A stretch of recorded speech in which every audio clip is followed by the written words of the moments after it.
Entiendo que después tienen inglés, ¿verdad? Entonces vamos a explicar y ustedes más después van a ampliar su tema. Acordémonos que estas son pruebas inmunoquímicas y fisicoquímicas. ¿Qué significa? Han estado hablando ustedes de reacciones de aglutinación, de precipitación, han hablado de ELISA, pero ahora vamos a hablar de estos métodos que se emplean, en este caso en inmunología, pero que también son utilizados por otras áreas, ¿verdad? En la química, en la física, en otras ramas. Por ejemplo, cuando hablamos de la nefelometría para ver la turbidez del agua, digamos, se hace un análisis de agua, se puede ver la turbidimetría, o sea, las partículas que están en suspensión. Cuando hablamos de viscosidad sérica, también, pues en la industria hay diferentes tipos de viscosímetros para medir aceites, para medir grasas a nivel de otra área, ¿verdad? No solo en el área de la medicina, por eso es que se llaman métodos inmunoquímicos y fisicoquímicos. Vamos a ver los objetivos que vamos a cumplir en esta clase. Vamos a hablar en primer lugar de la viscosidad sérica y el significado. Ustedes saben de que de los exámenes de laboratorio salen muchos resultados, ¿verdad? Ahí se detectan anomalías que el paciente puede tener. Definir qué son las crioaglutininas y los piroglobulinas y cuáles son las técnicas para su detección. Estas son técnicas sencillas en este caso. Explicar en qué consiste la nefelometría y vamos a hacer una diferencia ahí con la turbidimetría, que las dos se refieren a la medición de partículas en suspensión en un líquido.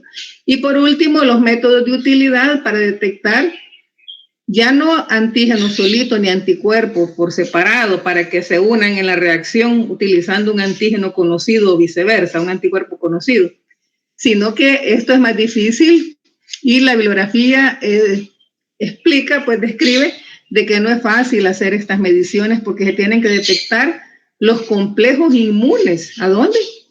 En circulación o depositados en los tejidos. Entonces vamos a hacer mención de cuáles son las técnicas que utilizan para el diagnóstico en este caso. Vamos a comenzar, jóvenes, con el principio de la viscosidad que fue originalmente descrito por el señor Isaac Newton.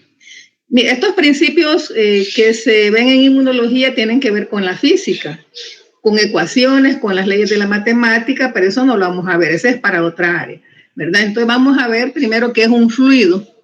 Fluido es todo cuerpo que puede ser líquido o un gas, ¿verdad? No tiene forma propia y estos van a adoptar la forma de recipiente que los contiene, eso usted ya lo sabe, ¿verdad? Ahora, adentro del seno de ese fluido va a haber un movimiento, entonces se dice que se desarrolla un esfuerzo cortante.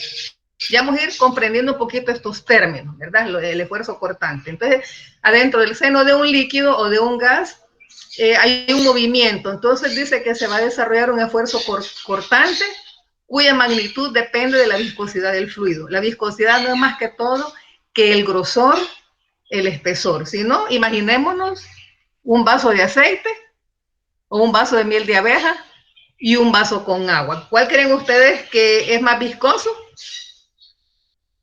El aceite, la miel de abeja, ¿verdad? El agua es fluida. No sé si me están escuchando, jóvenes. ¿Me escuchan? Sí, sí. Va. Bueno, pasemos a la siguiente, por favor. Vamos a ir de lo más sencillo, vamos a ir viendo para que comprendamos mejor la viscosidad. Entonces vamos a ver que Isaac Newton estableció una proporcionalidad dada entre el esfuerzo por unidad de área. Digamos, usted está sobre una superficie, tiene sobre esa superficie, digamos, un cuerpo, ¿verdad? Puede ser una capa de grasa o de aceite. Entonces, esa proporcionalidad que existe entre el esfuerzo por unidad de área necesario para que toda esa masa de aceite o de líquido se mueva, ¿verdad? En un gradiente de velocidades en un fluido. Ya lo vamos a ver en una gráfica. Después, esta constante de proporcionalidad es un factor que va a describir la capacidad de deslizamiento de un fluido. Ustedes imagínense sobre una superficie, colocan una capa de aceite, ¿verdad? Entonces, ¿con qué dificultad o con qué velocidad se va a mover esa capa de aceite? Estamos hablando en este caso de la capacidad de deslizamiento de un fluido. Ahora, esta constante de proporcionalidad, o sea, esa capacidad de deslizamiento, de movimiento, se le conoce como viscosidad. Vamos a ver en la siguiente. Hay una imagen, aquí tenemos al señor Isaac Newton, y vamos a imaginar, ¿verdad? Tenemos dos planos, uno superior y otro inferior. Digamos que ese es, en el centro está la capa de líquido. Digamos que eso es lo que forma una capa de líquido, la parte superior y la parte inferior y la parte del centro. Entonces, el desplazamiento va a ocurrir ejerciéndose una fuerza, ¿verdad? Para que la capa deslice. Pero vean ustedes que como es viscoso no va a deslizar en la misma velocidad. ¿Ya? Vean ustedes que la parte de arriba va a deslizar con mayor velocidad que la capa de abajo. ¿Sí o no? Imaginémonos sobre una superficie una capa gruesa de miel de abeja. Usted le empieza a inclinar esa superficie, entonces usted va a ir viendo que va a ir deslizando primero lo de arriba, ¿sí o no? Va a ir cayendo toda la parte de arriba y lo de abajo, lo que queda en abajo prácticamente queda adherido. Entonces vemos que la velocidad de deslizamiento de ese líquido viscoso no es igual, ¿sí o no? ¿Por qué? Por la misma consistencia gruesa, y esto se debe a la fuerza que tienen las estructuras intermoleculares que no permiten que fluya. ¿Por qué relacionamos esto de la viscosidad? Porque hay un líquido vital en nuestro organismo que es la sangre, y eso tiene que ver también pues con principios y leyes de la física. Veamos la siguiente. Entonces, para eso existe una ecuación matemática, despejes de fórmulas y todo y variables que no las vamos a ver. Ahora, ¿qué es la viscosidad? Es la propiedad de un fluido que ofrece resistencia al movimiento relativo de sus moléculas. Ustedes solo imagínense cómo es la consistencia de un aceite y la consistencia del agua. Entonces, quiere decir que un líquido viscoso es más espeso. Y aquí también juega papel importante la temperatura. Si calentamos ese aceite, se va a volver más fluido, ¿sí o no? Y si bajamos la temperatura, se va a hacer más viscoso. Va a costar que ese cuerpo se mueva, ¿verdad? El agua es diferente, ¿verdad? Sea caliente o agua fría, tibia, helada. El principio no le afecta a la viscosidad, ¿verdad? Veamos que la sangre es más pesada que el agua. La sangre es espesa por su contenido que tiene de proteínas, las células que forman este vital líquido. Veamos en la otra. Entonces, aquí vemos el esfuerzo cortante. ¿Qué significa? Cuando se le aplica una fuerza a un fluido para que se deslice, ¿verdad? Para que corra ese líquido, ¿verdad? Para que fluya más bien, y sobre una unidad de área, ¿verdad? Se requiere que esa capa deslice una sobre la otra, ¿verdad? Entonces, el esfuerzo cortante es esa fuerza que se necesita, ¿verdad?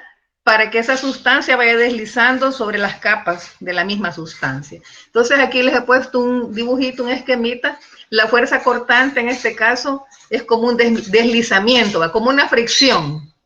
Porque las fuerzas pueden ser diferentes, puede ser fuerza de tracción, fuerza de tensión, pero esta es la fuerza cortante, ¿verdad? ¿En qué momento la capa superior de ese líquido viscoso va a ir deslizándose a medida que fluya todo el líquido, ¿verdad? Entonces la temperatura baja va a disminuir la propiedad de que esta sustancia viscosa fluya con más rapidez. Veamos la siguiente. Entonces la resistencia que poseen algunos líquidos durante su fluidez y deformación es viscosidad. ¿Qué es la deformación?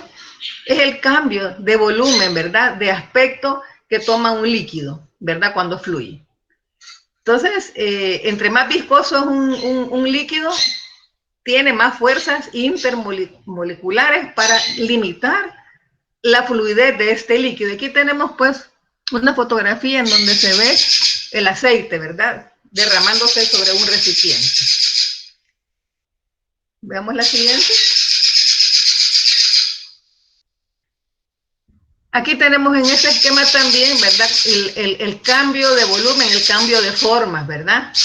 Cuando el líquido es más viscoso, va a poner mayor resistencia a su deformación, ¿verdad? Entonces, la deformación no es más que el cambio de volumen, ¿verdad? Tiene un volumen grande, pero cuando el líquido empieza a fluir, el volumen se va haciendo más amplio, como tenemos en la gráfica de la derecha. La siguiente, por favor. Todo esto lo relacionamos porque vamos a ver qué pasa con el fluido de la sangre.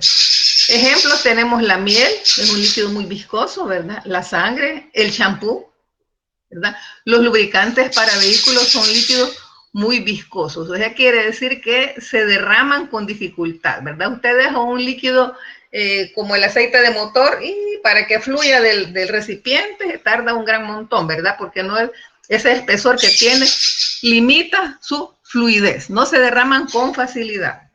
Y ya cuando se han derramado, bueno, siempre queda una parte adherida al recipiente, ¿verdad? No es como el agua, que usted pues vierte un recipiente con agua y de adentro se ve pues limpio, no queda ninguna capa adherida. ¿Qué ocurre con la sangre?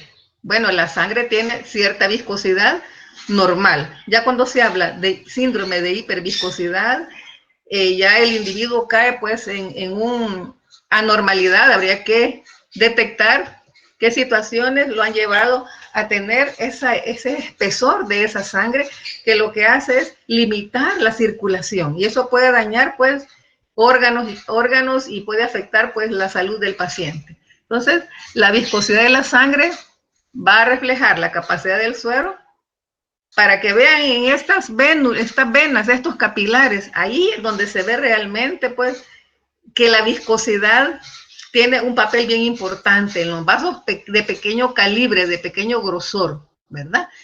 Ahora, la viscosidad tiene sus unidades de medida que son los centipoise, las vamos a abreviar como CP.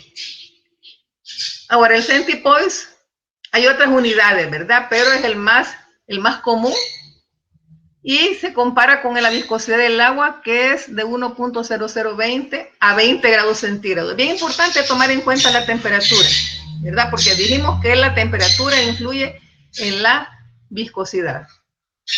Bueno, ahí tenemos las unidades a lo que equivale un poise, y un poise prácticamente equivale a 1 gramo sobre centímetros por segundo. ¿Verdad? Esto ya viene dado de la ecuación que planteó Isaac Newton, que relaciona el área donde se está moviendo ese fluido, relaciona la velocidad también, ¿verdad? Tiene mucha relación para llevar a estas unidades de centipoise. Veamos qué ocurre en la sangre. Bueno, depende del número de glóbulos rojos, ¿verdad? El hematócrito está relacionado con la viscosidad. Ahora, los glóbulos rojos también deben de tener un tamaño adecuado, deben de tener una forma adecuada, porque todo esto también influye, ¿va? Unos glóbulos rojos grandes o más pesados también va a afectar la viscosidad de la sangre, ¿verdad?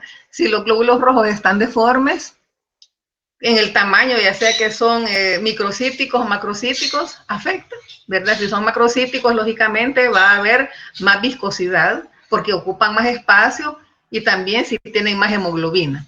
Entonces, también tiene que ver la temperatura y el contenido de las proteínas del plasma. Ahora, hay una medida normal de la viscosidad sérica, ¿verdad? Que se tiene que tomar en cuenta, aunque en algunas anomalías esta viscosidad sérica puede estar alterada, pero la persona es asintomática. Entonces se puede considerar de que como no hay sintomatología ni hay malestar, entonces se puede considerar que no afecta.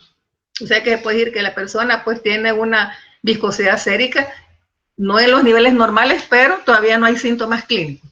Ahora, vamos a ver que los glóbulos rojos no son células rígidas, ¿verdad?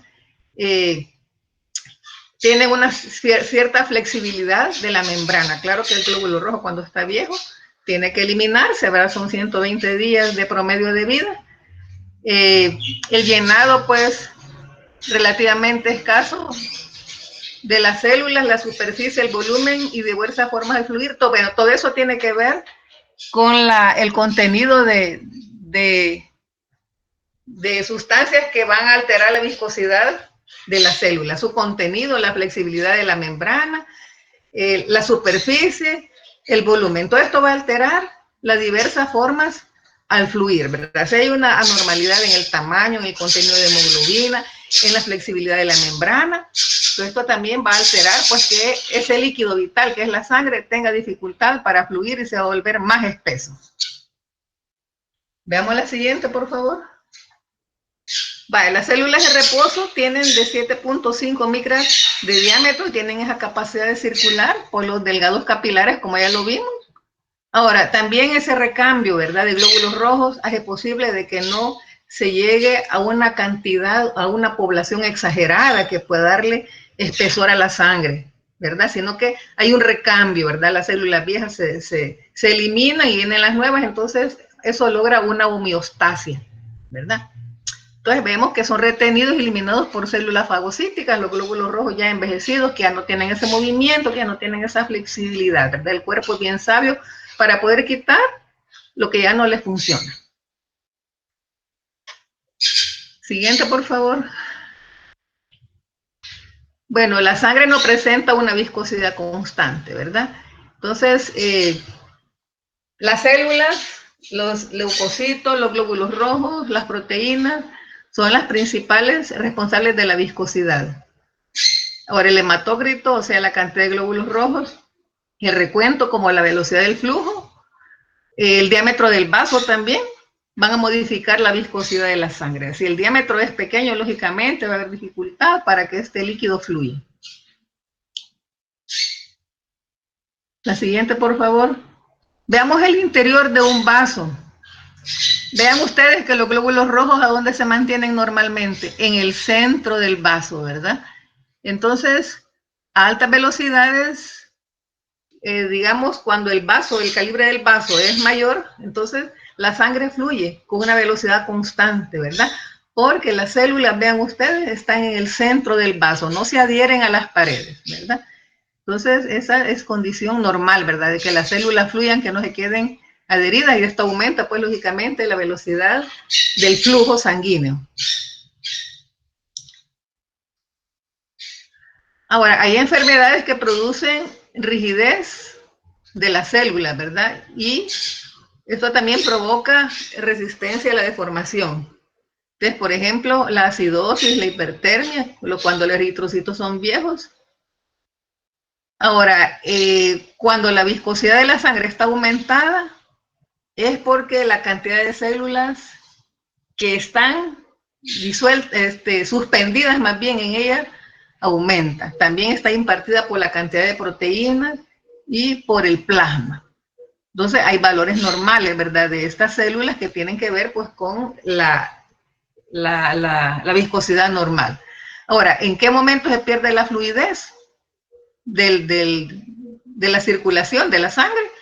Cuando hay agregación o aglutinación de los eritrocitos, cuando hay defectos de la membrana, y que vean que los eritrocitos tienen carga negativa para repelerse entre ellos mismos, o sea, no se pueden adherir, ¿verdad?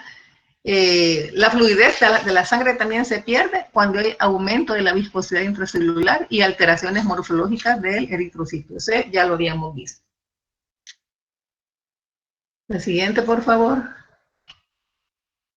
¿Cuáles son las principales determinantes de la viscosidad sanguínea? Bueno, la velocidad de deslizamiento, ¿verdad?, del flujo, la viscosidad plasmática, el hematócrito, la deformación y agregación de los hematíes. Todo esto juega papel importante para que la viscosidad sérica se mantenga alterada o en los valores o los niveles normales. Ahora, otros factores son la concentración de proteínas, ¿verdad?, la forma, el tamaño, si están deformadas estos eritrocitos, ¿verdad?, o las células que forman el tejido sanguíneo, el estado hidrostático, o sea, de qué manera están adheridas unas con otras, ¿verdad?, la carga molecular. Vemos que el eritrocito tiene carga negativa, por eso es que se repelen unos con otros y no se pueden adherir, ¿verdad?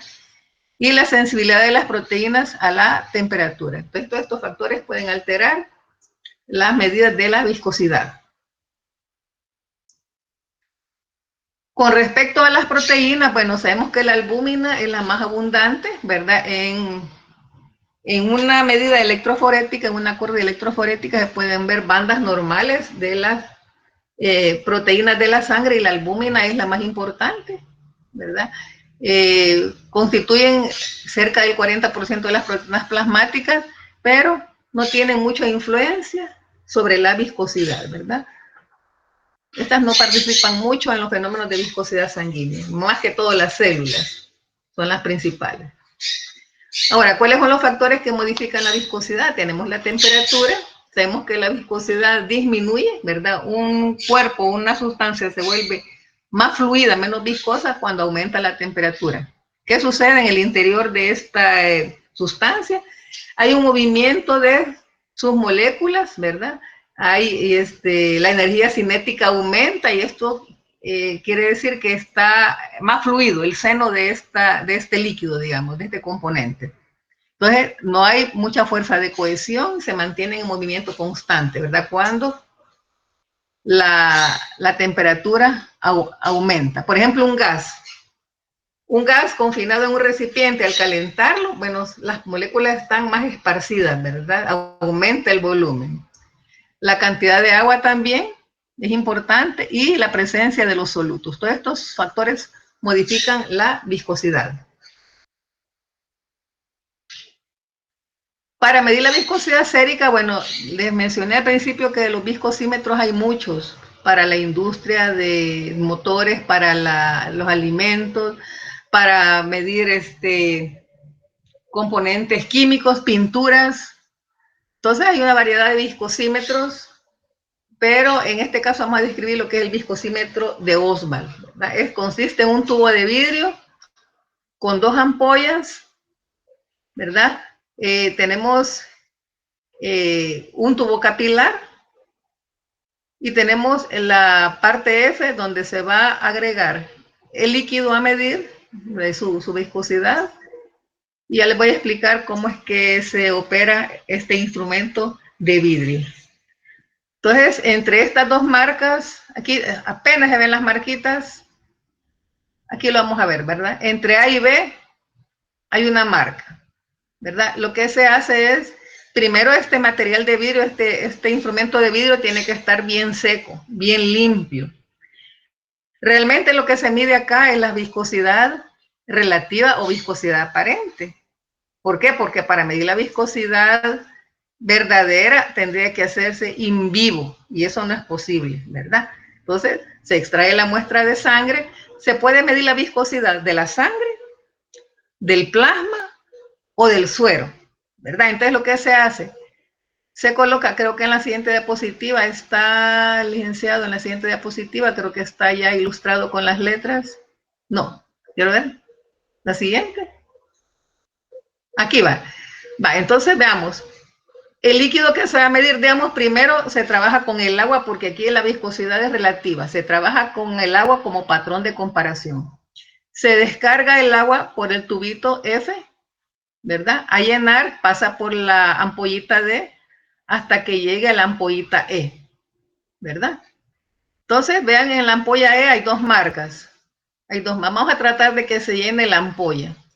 Este tubo consta de estas dos ampollas y un tubo capilar, ¿verdad?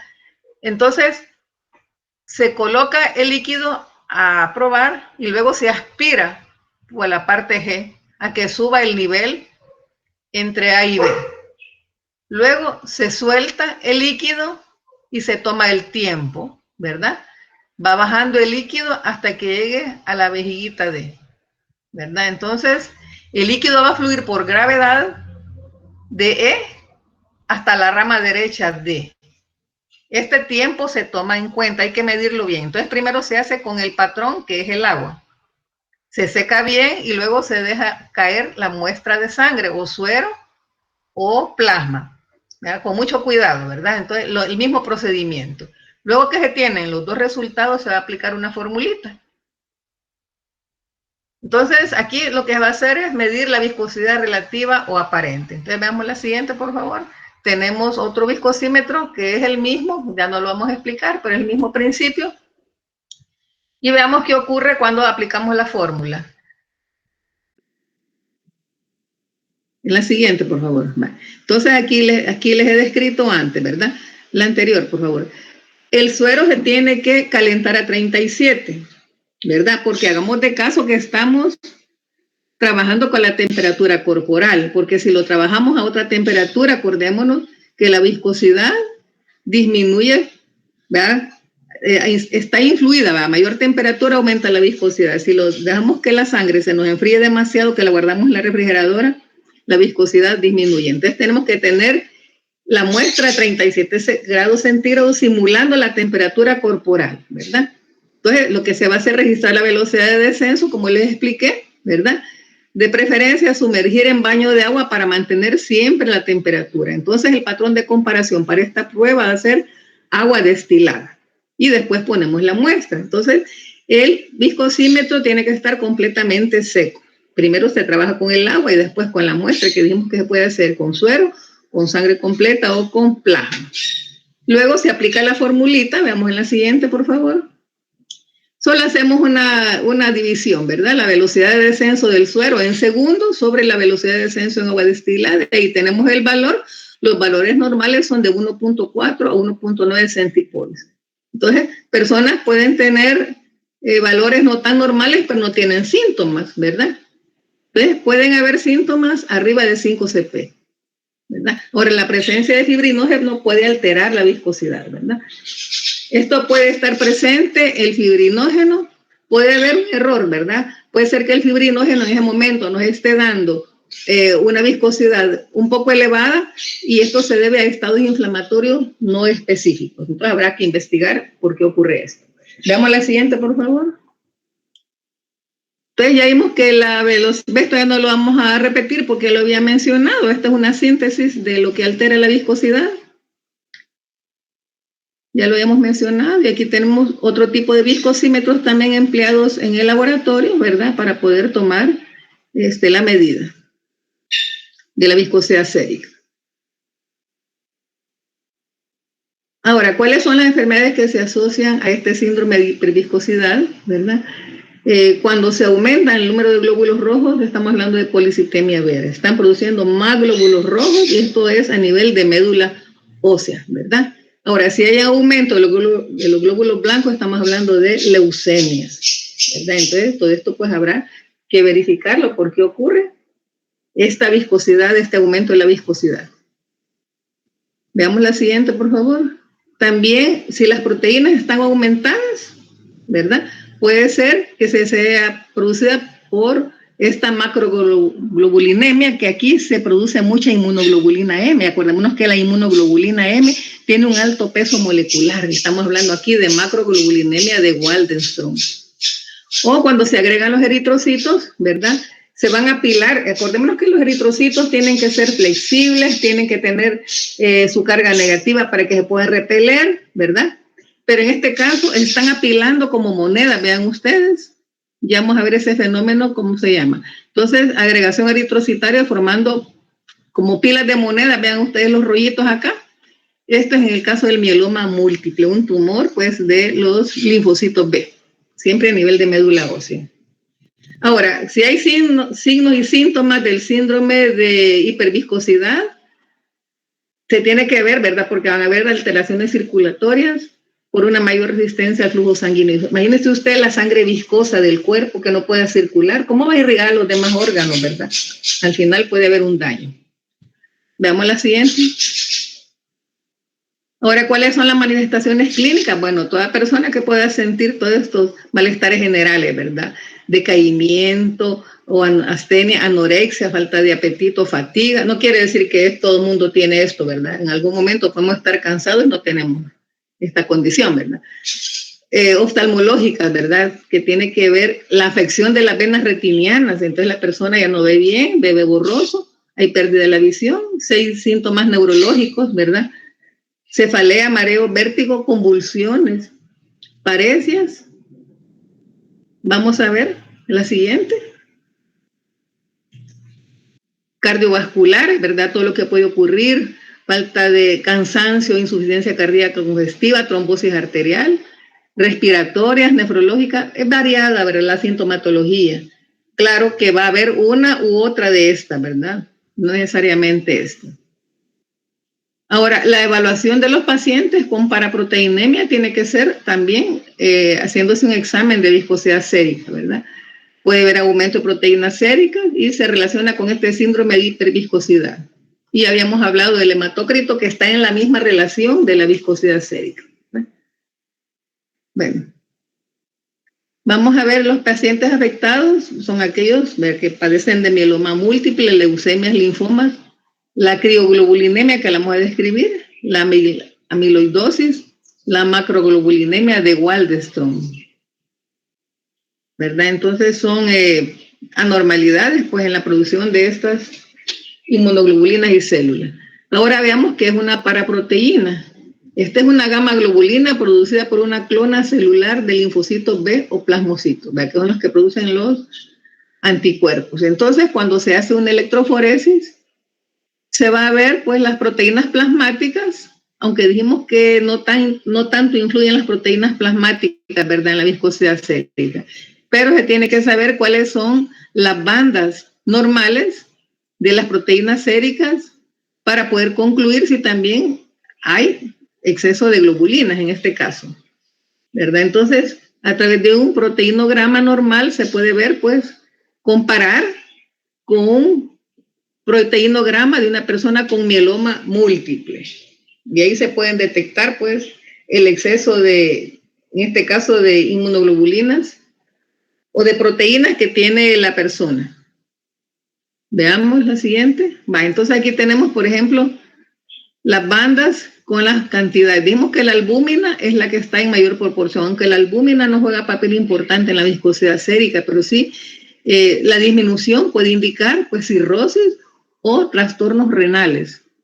Luego la otra banda es la alfa 1, la alfa 2, la beta, y la última, la que está en la chiquitita, es la gamma, ¿verdad? Entonces este es un proteinograma normal, que también puede aportar datos en el caso de una macroglobulinemia.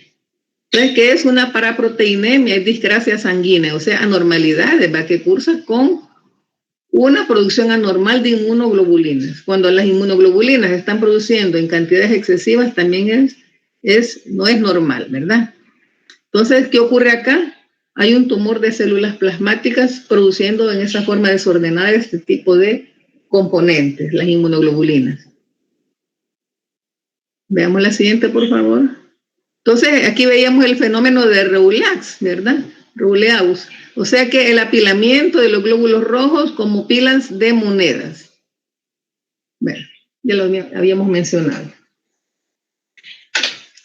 Ahora, ¿cuáles son las enfermedades que se relacionan con la viscosidad sérica, con la hiperviscosidad? Pues, macroglobulinemia de Waldenström, macroglobulinemia esencial, mieloma múltiple, ¿verdad? Que ya lo habíamos descrito. Y aquí están las lesiones que se producen cuando la persona, pues, tiene esta anormalidad en la producción de estas inmunoglobulinas, que es a nivel de médula ósea, ¿verdad? Trastorno de los linfocitos B.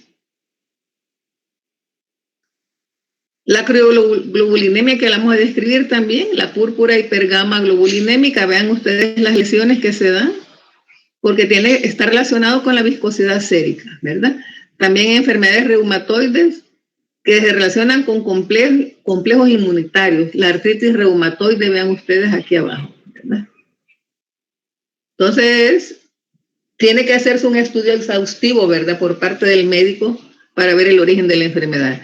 El síndrome de Sjögren, porque estas inmunoglobulinas atacan a las glándulas lagrimales, ¿verdad? Y a las glándulas salivales, produce sequedad de la mucosa conjuntival y de la boca. Y el lupus eritematoso sistémico. Esto tiene que ver, pues, con las medidas de la viscosidad sérica. Ahora aquí tenemos también detectores de la viscosidad, ¿verdad? Y el volumen plasmático, aparatos de flujo, contadores Coulter y analizadores, ¿verdad? Para que se pueda hacer de esta forma también automatizada.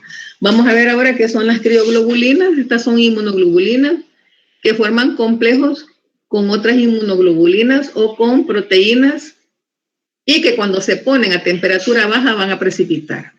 Entonces, si el suero se incuba a temperaturas abajo de 37, ese suero va a producirse, se va a observar un precipitado. Por eso se llama crío. Crío quiere decir frío, ¿verdad? Entonces, cuando este suero precipita a bajas temperaturas, es proveniente de un paciente con mieloma múltiple y también pueden haber otras situaciones clínicas en este caso. Entonces, veamos la siguiente, por favor.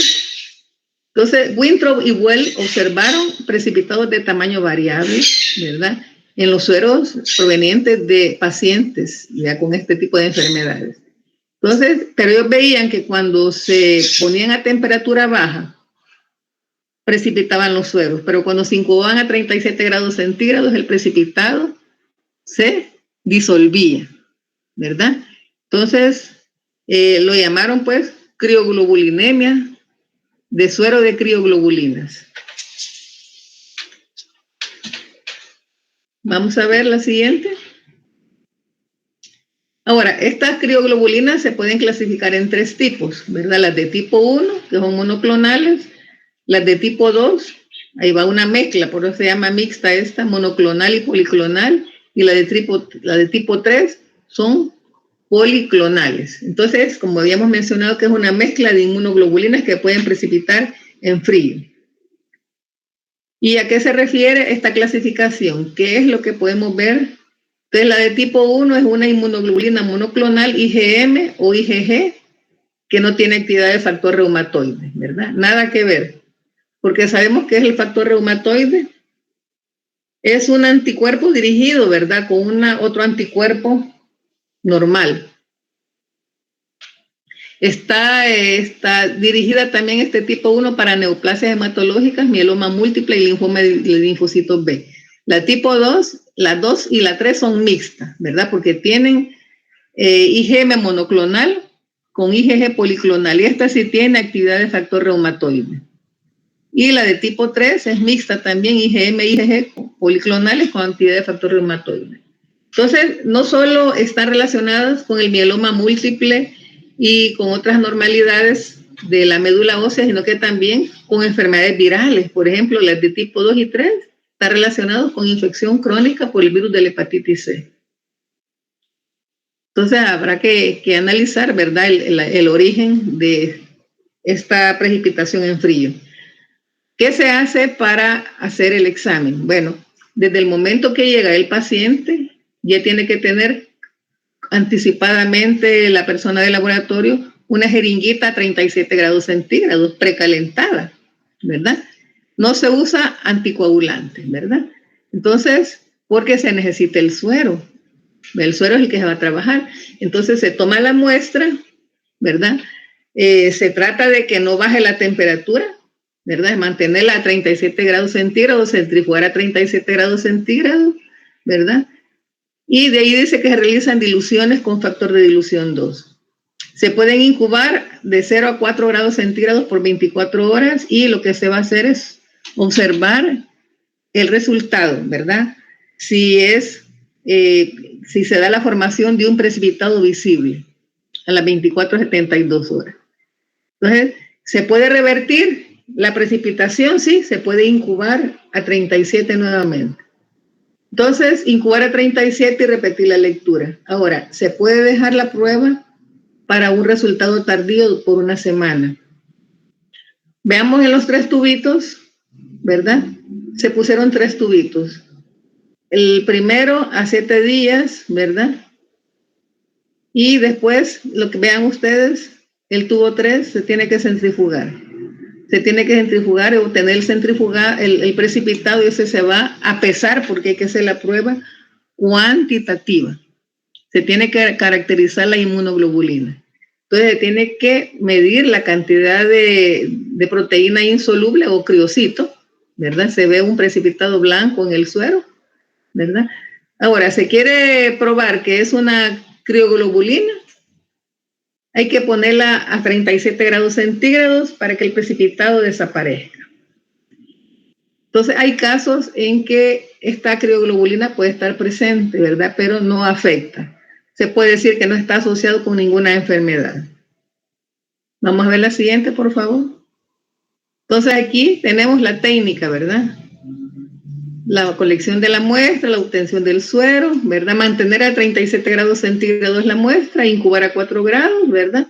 Y dejar otro tubito para observarlo durante una semana, porque puede ser que se tenga una precipitación tardía. No descartar el tubo a las 24 horas o a las 72 horas, sino que dejarlo por una semana más, ¿verdad?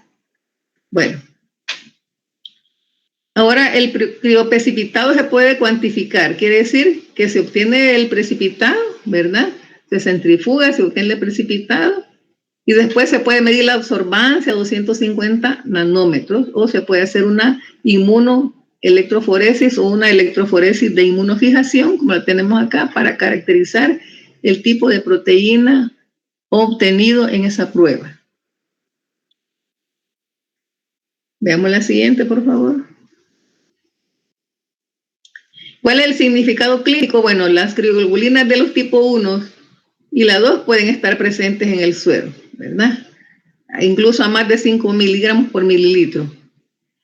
Ahora, se pueden considerar algunos casos como paraproteínas benignas. Es lo que yo les decía, que aunque estén las crioglobulinas presentes, no hay síntomas clínicos y no están asociadas a ninguna enfermedad, ¿verdad? Y no solo se van a dar por las enfermedades mencionadas anteriormente, pueden ser enfermedades de origen reumatoide o infecciones crónicas, ¿verdad? No necesariamente pues, las enfermedades pues, a nivel de la producción de inmunoglobulina. En pacientes, ¿verdad?, que tienen esta condición se puede observar el fenómeno de Raynaud. Vean ustedes acá la mano, los parte distal de los dedos oscuros, tonos oscuros, se llama púrpura vascular, ¿verdad? Esto puede tener tendencia a sangrar, puede dar urticaria y hay casos más severos que no les puse la diapositiva, pues estaba muy generalizada la lesión. Puede ocurrir trombosis arterial distal hasta con gangrena. Entonces, esto también se puede producir en personas, dice, hay mucho frío, ¿verdad? Por una temperatura demasiado baja o por una condición emocional fuerte. Se les pueden enrojecer las orejas, dice, la nariz, las manos, ¿verdad? Por una emoción fuerte. Ahora, ¿cuáles serían las fuentes de error para esta prueba? Que se precipiten con la temperatura ambiental. Digamos, está una temperatura muy fresca. Cuando se remueven ciertas sustancias del suero también, ¿verdad? Puede haber una fuente de error. La fijación del complemento, cuando no es inactiva, puede haber aglutinación de inmunoglobulina. Entonces, dice que la disolución del precipitado no restituye por completo las propiedades del suero. Bueno. Ahora, las piroglobulinas. Piro quiere decir fuego, ¿verdad? Entonces, aquí se aumenta la temperatura.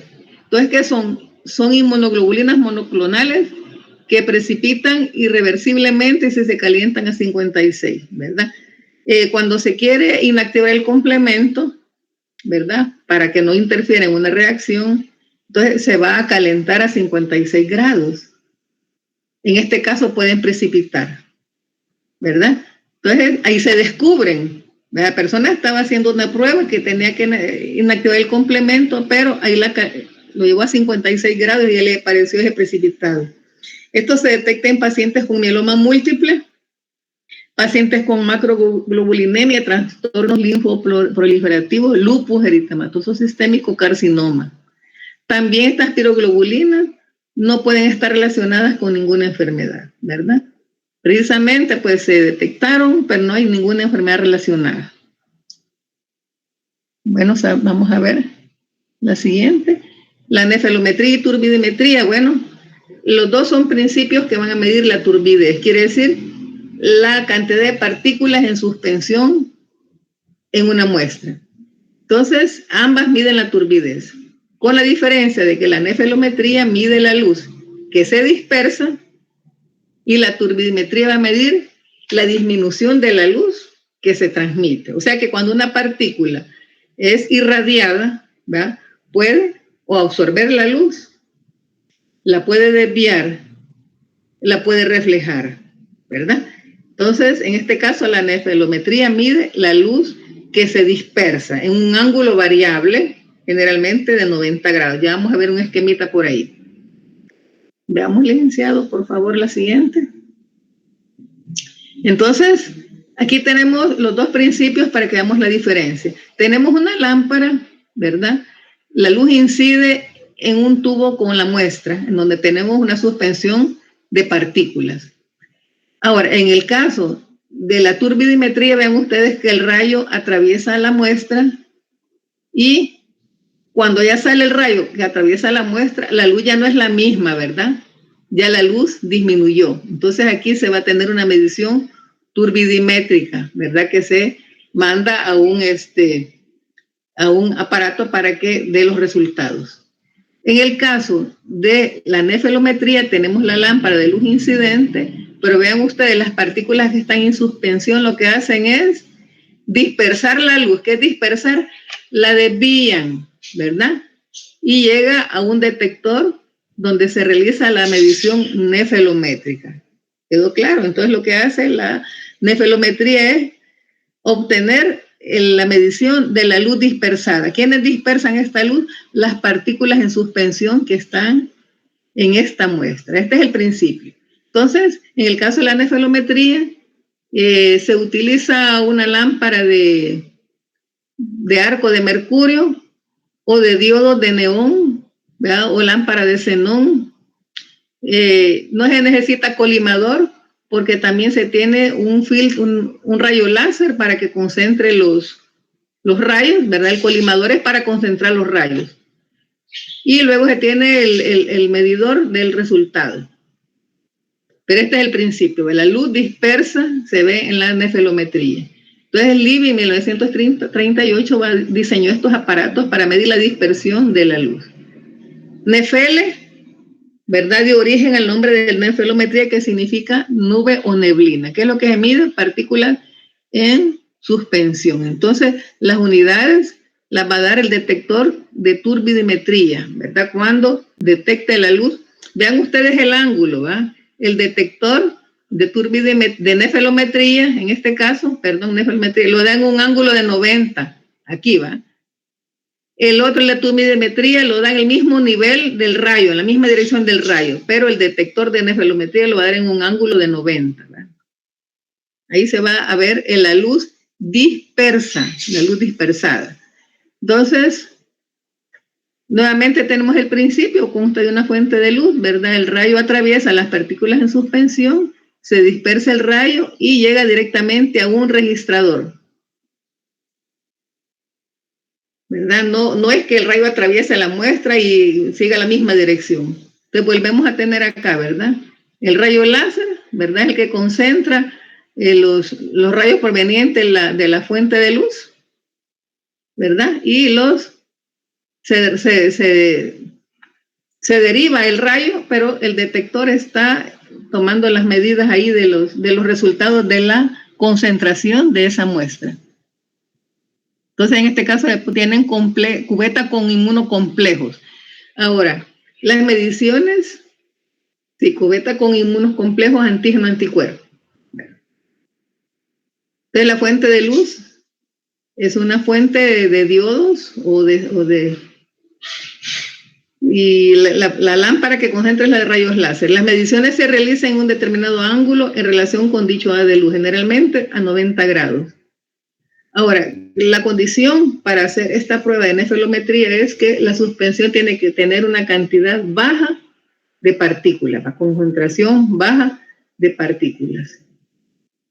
Entonces, la dispersión de la luz, como la concentración de partículas es baja, la dispersión de la luz va a ser menor. Pero esa cantidad de luz dispersa va a ser capaz de ser registrada, ¿verdad? Por el aparato que nos va a dar los resultados, en este caso. Veamos la siguiente. Las aplicaciones, bueno, para medir la concentración de proteínas séricas, las inmunoglobulinas IgAM, la fracción 3 del complemento, proteínas como transferrina, proteínas en líquido cefalorraquídeo y la albúmina. Ahora, bueno, esto es un aparatito para medir determinación nefelométrica de los antígenos, ¿verdad? Se utiliza suero purificado específico de claridad óptica, ¿verdad? Porque acordémonos que el nefelómetro detecta suspensiones con baja concentración de partículas. Esto ya tiene que estar con anticipación, sabido de que nos va a poner un líquido muy turbio, ¿verdad? Entonces, hay aparatos que están dirigidos para cierto tipo de muestras.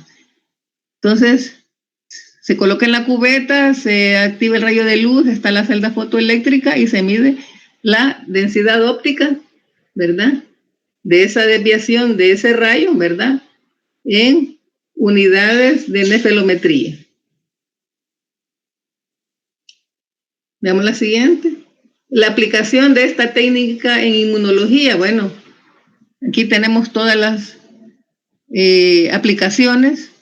Inmunoprecipitación automatizada, ¿verdad? Bueno, se pueden medir simultáneamente varias muestras. Generalmente se utilizan rayos láser, ya lo había mencionado. Se establece una relación entre la cantidad de luz dispersada y la cantidad de complejos inmunes formados. Entonces hay aparatos pues que ya nos dan el resultado completo. Es de alta sensibilidad, es rápida, simple. Se puede determinar antígenos en líquidos biológicos. ¿Cuál es la desventaja? El alto costo, ¿verdad? Si se determina antígeno, el antizuero tiene que ser muy poderoso, digámoslo, con bajo nivel de anticuerpos tal vez no lo detectaría. Tiene que tener claridad óptica, no es para muestras muy densas, y se tendría que hacer diluciones múltiples de la concentración del antígeno, cuando el aparato es para detectar antígeno. Y se tienen pues antisueros muy cargados de anticuerpos, pues en este caso pues es la ventaja. Ahora, esta última parte dice detección de complejos inmunitarios en tejidos y líquidos biológicos se dice de que no es muy, como que no es muy recomendable, ¿verdad? Porque es bien difícil detectar complejos inmunes adheridos a los tejidos, ¿verdad? Entonces, vean, complejos inmunes libres en el plasma o adheridos a los glóbulos rojos, ¿verdad? Ahora, los que están libres, por ejemplo, si hay antígeno libre en el suero, hay antígenos o anticuerpos libres que pueden detectar, ¿verdad? Con las pruebas que ustedes ya han estado estudiando, ¿verdad? Entonces, se puede medir la fracción C1Q, ¿verdad? Se puede hacer precipitación química y medir la cantidad de inmunoglobulina, ¿verdad? Los antígenos con los anticuerpos solubles que se depositan en los tejidos, estos complejos solubles se depositan en los tejidos. Y si son grandes, se depositan en el glomérulo renal y vasos sanguíneos. Entonces, ¿cómo se va a hacer una determinación a ese nivel? ¿Verdad? Entonces, son técnicas que reporta la literatura que no son fáciles de realizar. Veamos la siguiente, porque es detección de complejos inmunitarios, fíjense, no es detección de antígenos y anticuerpos solitos, que ustedes ya lo han estado estudiando, ¿verdad? Entonces, estos complejos inmunes se forman donde in vivo, durante la respuesta inmunitaria, ¿verdad? Entonces, ¿cómo se eliminan los antígenos que llegan? ¿Verdad? O la síntesis de anticuerpos, ¿verdad? Entonces los complejos inmunes los elimina el organismo. Pero cuando estos se depositan, ¿cómo se van a detectar? ¿Verdad? Entonces hay enfermedad por complejos inmunes, ya lo vieron ustedes en las reacciones de hipersensibilidad, ¿verdad? Hipersensibilidad tipo 3. Entonces hay enfermedades por depósitos de complejos inmunes en tejidos. Entonces, enfermedad del suero, vean ustedes. Entonces, ¿qué ocurre cuando estos depósitos de complejos inmunes están en los tejidos? ¿Cómo los elimina el cuerpo? ¿Verdad? Entonces, se activa la fracción del complemento para poderlos eliminar. Pero están depositados, el complemento se activa y en el afán, digámoslo así, de querer eliminar estos complejos antígeno-anticuerpos, ¿qué va a dañar? Va a dañar el tejido. ¿Verdad?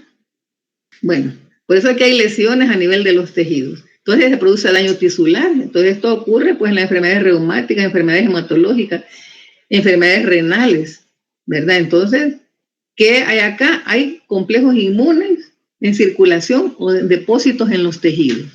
Entonces, ¿cómo hacer una prueba que nos esté revelando eso? Habrá que tomar una biopsia, es bien difícil, ¿verdad? Vamos a ver la siguiente. Entonces, para determinar complejos inmunitarios en tejidos se tienen que trabajar con técnicas inmunohistológicas, por ejemplo, inmunofluorescencia, tinción con inmunoperoxidasa. Se pueden detectar depósitos granulares de inmunoglobulinas, ¿verdad? Entonces, y componentes de complemento. Estos son ya reacciones antígeno-anticuerpo. Estas reacciones granulares en los tejidos que son depósitos antígeno-anticuerpo. No se va a encontrar el antígeno solito, ¿verdad? Que son depósitos de complejos inmunes. Veamos, hay una diapositiva, bueno, Entonces vean el mecanismo de depósito de los anticuerpos, ¿verdad? ¿A dónde que produce el daño tisular? ¿Verdad? Entonces en el vaso sanguíneo, ¿verdad? Cuando se produce la vasculitis, ¿verdad? Entonces se producen reacciones inflamatorias, ¿verdad? Llega el complemento. Entonces, por eso es que los tejidos resultan dañados por el depósito de estos complejos inmunes. Vamos a ver la siguiente. Esta es una prueba de inmunofluorescencia, ¿verdad? Que detecta complejos inmunes a través de esta prueba. Son depósitos granulares de inmunoglobulina E, G y la fracción C3 del complemento, que nos está indicando que hay complejos inmunes en esa muestra por inmunofluorescencia. Ahora, se pueden determinar pues los niveles de fracciones de complemento, ¿verdad? Por ejemplo, la fracción C3. La fracción CH50 se refiere a todos los componentes del complemento, ¿verdad? Entonces, hay que ver si estos niveles de todas las fracciones del complemento son bajas, ¿verdad? Porque también hay que ver, ¿verdad? Las fracciones del complemento tienen que estar en los niveles normales. Si son bajos o son altos, pues hay una alteración. Entonces, la capacidad de los complejos inmunes para interactuar con la fracción C1Q, que es la que va a eliminar los depósitos de complejos inmunitarios en el suero.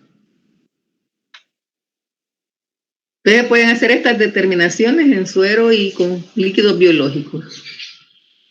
Ahora, estos métodos están basados en propiedades biológicas, químicas y diversos métodos. Ya les voy a presentar ahí un cuadro de todos los métodos, comenzando desde métodos sencillos, ¿verdad? Como filtración, centrifugación. Entonces, esto queda a criterio diagnóstico dependiendo de la gravedad, ¿verdad? Cómo van a dar el seguimiento, el tratamiento, o se va a realizar una investigación en enfermedades inmunitarias. Entonces, hay diferentes métodos para poder realizar todos estos análisis.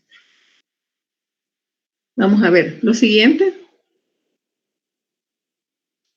Bueno, entonces la utilidad clínica que les mencionaba, ¿verdad? Falta de especificidad diagnóstica y pronóstica, ¿verdad? No son como las pruebas de aglutinación que se han venido viendo, ¿verdad?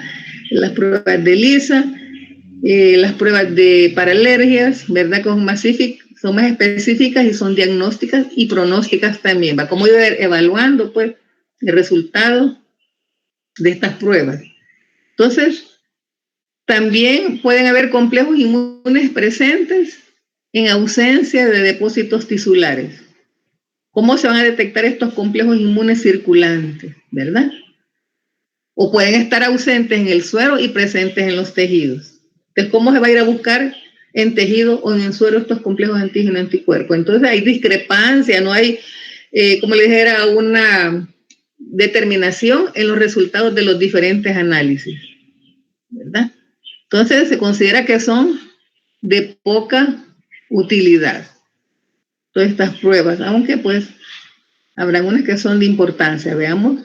Entonces, en estos cuadritos vean ustedes detección de complejos inmunes, métodos antígenos, anticuerpos inespecíficos. Entonces, están los métodos físicos,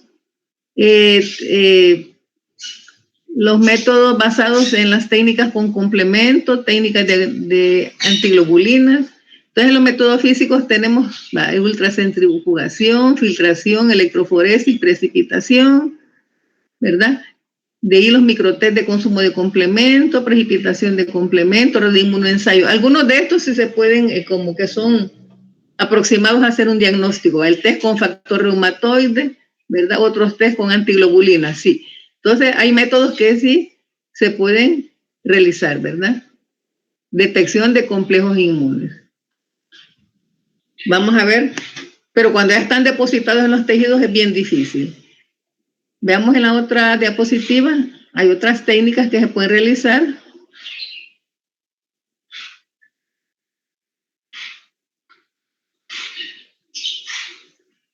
Entonces dije que debido a la diversidad de los antígenos formados de complejos inmunes es difícil el empleo como método de estudio clínico, ¿verdad? tiene utilidad cuando se conoce el antígeno en determinado. O sea que, si usted conoce el antígeno, usted va a buscar anticuerpos. Si usted conoce el anticuerpo, va a buscar el antígeno, ¿verdad? Pero como dice que debido a la enorme diversidad de los antígenos, formadores de complejos tisulares, es difícil el empleo, ¿verdad? Es bien difícil para realizar pues la detección de complejos inmunes en tejidos en líquidos biológicos. Bueno, entonces nos quedamos hasta aquí, jóvenes. La presentación ya la tiene el licenciado. Cualquier duda me la hacen saber con el coordinador de la asignatura. No sé si tienen preguntas ahorita. Ustedes tienen clase de inglés.